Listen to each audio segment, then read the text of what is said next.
All right, this is gonna be 3 moves. I do this as part of my warm-up routine just for the rotator cuff and general shoulder health. So the first one is gonna be with a band anchored in front of me. I'm gonna pull back and I'm gonna rotate. And as I rotate, I think about my elbow kind of dropping a little bit.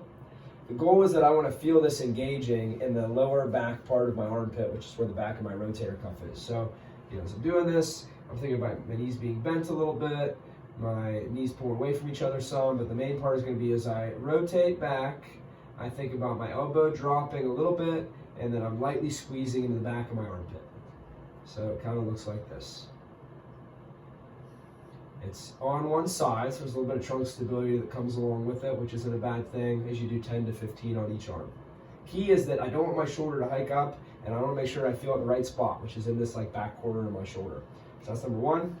Number 2, I go down on one knee, and just so I'm not getting out of frame on the camera, I'm just going to shorten my band a little bit, wrap it around a couple more times. Okay, it didn't take too long.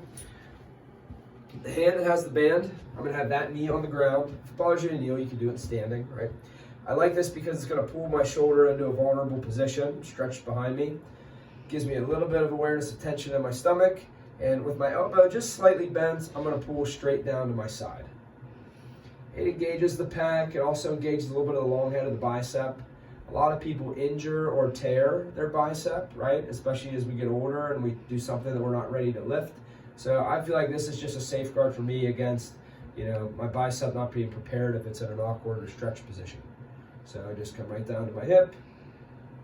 I try to make sure as I do this, as my arm is kind of lifted up this way, same thing I think about my shoulder kind of pulling down. And I try to make sure as I come forward, I'm not doing anything that excessively shifts me this way. So if anything, I feel like my shoulder does a little bit of as it's coming down, a little bit of a scooping motion, I would say. And for the most part, I feel this in my pec. My elbow's just slightly bent. So that's 2. Third one, I do them on both sides. It's going to be a pretty basic rotator cuff exercise. Now, keys for me, though, is that you feel the right thing happening. So as I rotate out, same thing, I think about my shoulder squeezing a little bit back and down. Same idea. This exercise is meant for the back of my rotator cuff, which is back here, right? So I want to try to make sure I feel that.